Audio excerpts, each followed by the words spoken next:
Someone just said your name. A second ago. Clearly. You turned around. Nobody's there. The hallway is empty. The room is empty. But the voice was real. As real as your mother's voice. Not from inside your ear. From out there. That corner. You check your phone. Maybe a notification. It wasn't. It happens again. A whisper this time. You can't make out the words, but you know the tone. They're talking about you. No proof, for you don't need proof anymore. Stop right there, because what you just felt happens inside the head of roughly 1 in every 100 people on this planet. Every day, you imagined it for 3 seconds. They can't get out. This is not a scenario. Schizophrenia, a word you've heard 1,000 times and probably have completely wrong. No, it's not split personality. That's something else entirely, and the movies have been lying to you for decades. It's not dangerous lunatic either. Statistics say the opposite. People with this illness are far more likely to be victims of violence than the ones committing it. So what is it? This. The filter in your brain separating real from not real breaks down. Right now, your brain is discarding thousands of signals. The background hum, the movement at the edge of your vision, the random thoughts drifting by, stamped irrelevant, thrown in the trash. You don't even notice. In schizophrenia, that trash can gets a hole in it. Every signal becomes important. Every hum is a message. Every glance is a sign. Your inner voice, the one reading this sentence in your head right now, one day stops being yours. It starts coming from outside. And your brain believes it completely. Because here's the cruelest part. A hallucination doesn't feel fake to the person having it. It sounds exactly like real voices sound to you right now. Same channel, same clarity. Even brain scans light up the same regions. So you can't say, it's not real, ignore it. For you, it is real, period. And this illness isn't new. It's been with us as long as we have. Some cultures called these people sacred, thought they spoke to gods. Others said they were possessed and chained them up. 100 years ago, in the world's most modern hospitals, treatment meant cold water, locked doors, and being forgotten. Today we've named it, roughly mapped the circuits, and still, you flinch passing someone who carries this diagnosis. 4,000 years, and the fear hasn't aged a day. The average age it begins, sit down for this, is between 18 and 25, college years. The loudest, most crowded, most "my future is taking shape" chapter of your life. That's exactly when the ground starts to slide.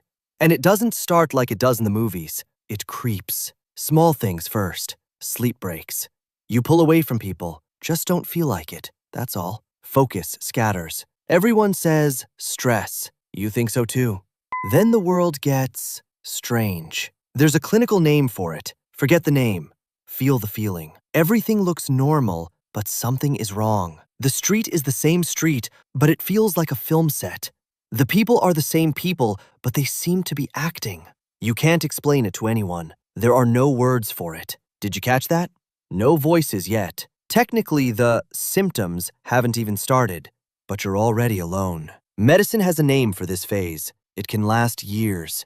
To everyone outside, you're just someone who changed. Withdrew, got weird. Friends stop calling. Family says, it's a phase. Nobody suspects they're looking at page 1 of an illness, because page 1 never looks like an illness. The timeline, roughly, stage 1, months, sometimes years, quiet withdrawal, sleep, focus, social life unraveling. Nobody notices, including you. Stage 2, the world changes meaning. That normal but wrong feeling settles in. Coincidences stop being coincidences. Stage 3. One day, usually on top of a wave of stress, the dam breaks. The first episode. That's usually when the family wakes up. And the gap between first episode and treatment, studies show it's measured in months, sometimes years. All that time, the brain is a house still on fire. The later the firefighters arrive, the worse the damage. Then the connections start. The man on TV looked at you. Coincidence? The neighbor's light came on the moment you walked in. Coincidence? Your brain, that pattern-finding machine, kicks into gear. Normally, it keeps you alive. Shadow means threat. Rustle means snake. It kept your ancestors breathing on the savannah. But now the settings are broken. It connects everything to everything.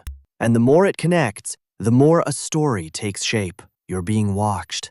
There's a plan. You're at its center. Absurd? From the outside, sure. From the inside, it's mathematics. Every piece fits. And anyone who says, this makes no sense, is either blind or part of the plan. That's this illness's most vicious trick. It makes you believe it. A cancer patient knows they have cancer. But here, what doctors call insight, knowing that you're ill, is often among the first things to go. The disease blocks you from seeing the disease. Think about that. The only person who can ask for help is you, and you don't know anything's wrong.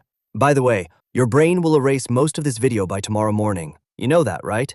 Subscribe. I'll remember it for you. Keep going. We're about to go deeper. When the voices come, they rarely come alone.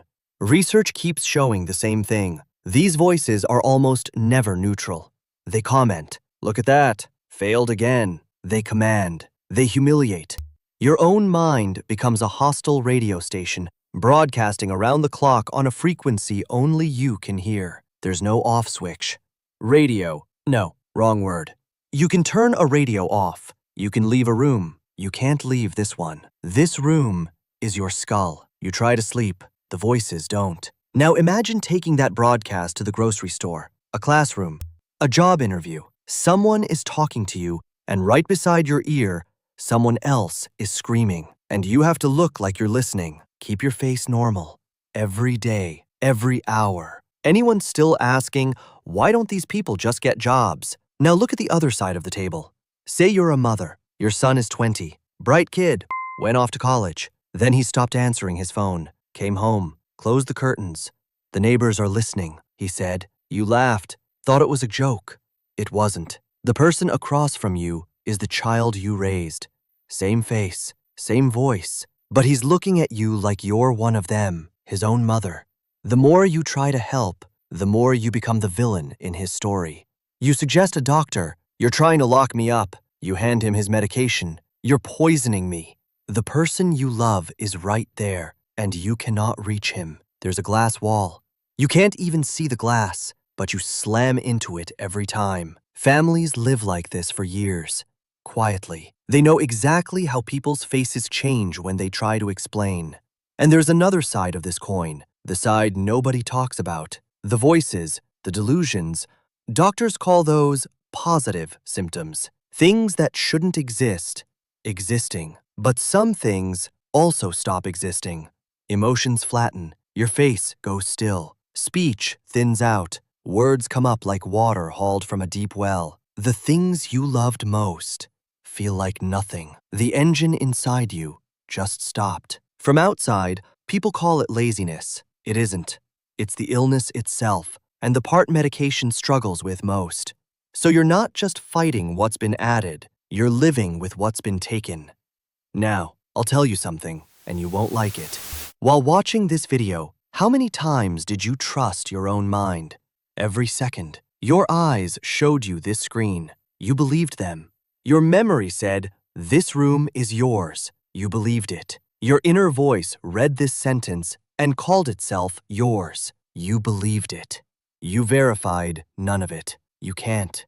What you call reality is a story your brain tells you, and you live inside it without ever questioning it.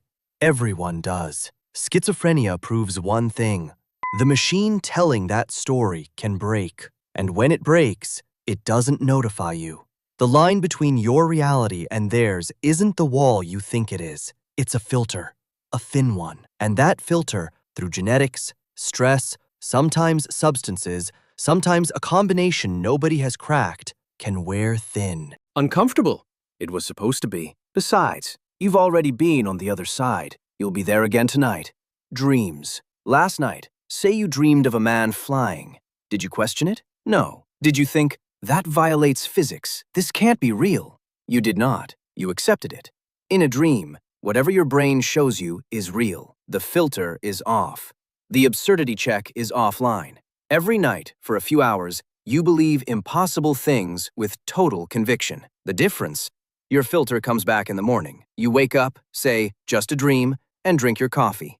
Theirs doesn't. Or it comes and goes, and no one can tell them which moment is the dream and which is the morning. Does the line between us and them still look thick? So, the cure? I can't tell you, take this pill and it goes away. That's not the truth. The medications exist. They can turn the voices down, push the delusions back. Millions are standing today because of them, but they leave some numb. They fail others. For some, the side effects compete with the illness, and that flattened feeling, that stalled engine, medication barely touches it. There is no cure. Even the cause isn't fully solved. Over a century of research, and the best sentence we have is still, we can manage it, but we can't erase it. But let me say this too, leaving it out would be its own lie. This diagnosis is not an ending. People with this illness finish degrees, hold jobs, marry, raise children, write books. Long-term studies show a significant share genuinely recover ground over the years. Nobody tells you that. The man who got better doesn't make the news. The news only shows the worst day, the worst moment, the worst case. But the real damage lives somewhere else. People with this diagnosis fight two wars. One inside their skull, one out here, with us. We won't hire them. We make psycho jokes. We keep casting them as the killer in every movie. And research says something bitter. Many report the stigma wounds them more than the symptoms do. The voices can sometimes be silenced with medication. Ours can't. I have a question, and I'm genuinely curious, not fishing for empty comments. Has there ever been a moment you couldn't trust your own mind? You were certain you remembered something, and it turned out it never happened that way. What did that feel like? Write it in the comments. I'll be reading. And if this video made you think, the like button tells the algorithm, show this to more people. Every view that cracks the stigma takes weight off someone's shoulders. The rest is up to you. In the next video, I'll show you what it looks like from the inside when your body turns against your breath, when every breath becomes a war. Be ready. One last thing. At the start of this video, I made you hear a voice saying your name. 3 seconds and it bothered you. For them, the third second never comes. And maybe the most terrifying truth, you have never actually seen reality. Only the picture your brain paints of it. Their picture was painted differently, and for that, you call them crazy. The only difference is the painter.